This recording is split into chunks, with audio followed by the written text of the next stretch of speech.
when I had that bit of time off from Pellow Talk, when I was supposed to be sitting and not doing much, unfortunately the silence was deafening. And I thought, well, what could the lost chapter be? And I had another idea that it was going to be, I thought I knew what it was going to be, and then it started to change in that period that I had off, and it started to become more about me as a songwriter. Because running adjacent with all those wet hits that I had, and which I absolutely adore, there's another side to me. There's another side to many branches to this tree. And I wanted to focus on that. I wanted to look at those songs. I wanted to look at a piece of work that I did in certain songs through over the last 30 years that I'd never played live or never showed in a particular light, but showed them in the infancy. Look at what we'd call as demos, not the masters. Because some songs lose their identity when they go into the world of production, and that fascinates me, because sometimes they are what they are, and when you first write them. That's the beautiful thing about them. And then me being, I suppose, a little bit insecure maybe 20 years ago as a songwriter, I wanted to then rearrange them or get arrangers to put strings and horns, and the kitchen sink would go in, and you would lose the essence and the simplicity of the song. And I wanted to go back to that. And I think the older you get as a songwriter, or the more you do it, the more you're a wee bit cooler with that. The flaws and the if you like, not so polished is where the beauty lies in it.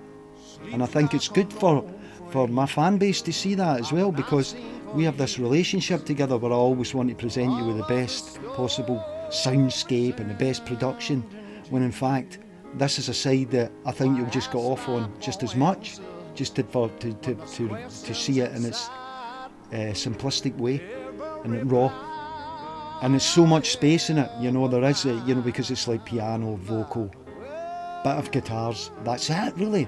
And most of the work that will happen in the Lost Chapter, and you'll see the songs for what they are in that environment. And I think that all that space just means that we've all got lots of space to climb into the songs. I always talk about that, and when I talk about writing, I always leave space for your ears. But with this, it's, I've left space for so much. To dream along with the songs is just so important to me. That's the beauty of what Pellow Talk was, and that'll be the beauty of what the Lost Chapter is that we're going to be doing this in 300-400 seaters. I mean, it's still quite a lot of people, but I love that environment because I can really engage. I always like to go on stage and say, right, first thing I say is, let's put the lights off. I like to see, who am I dealing with here?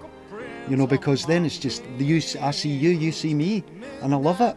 I love that environment, and the Lost Chapter will really work in that environment as well. So it was important that when we were writing the book, that I thought, okay, well, let's go and bring some of these songs out that are living in drawers, or living on laptops more importantly.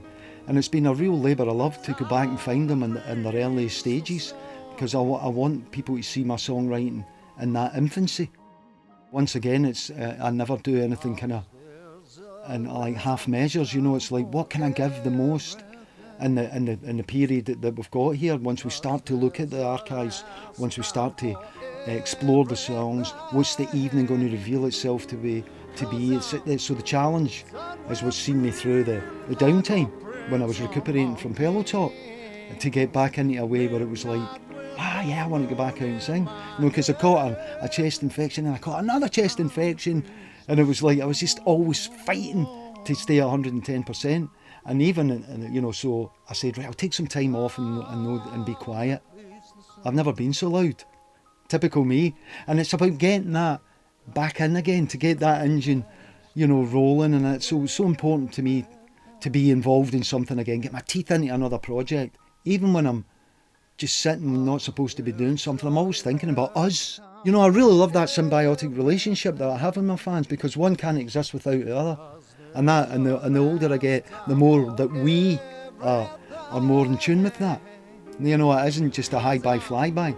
It's like, especially in these little environments, it's like I get to go and I see little towns that I've never been to before.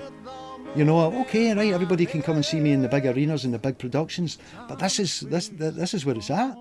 Hungry to get back in there, hungry to get back and connect, because that's what it's all about. Connecting again, and connecting with a new project that's refreshing.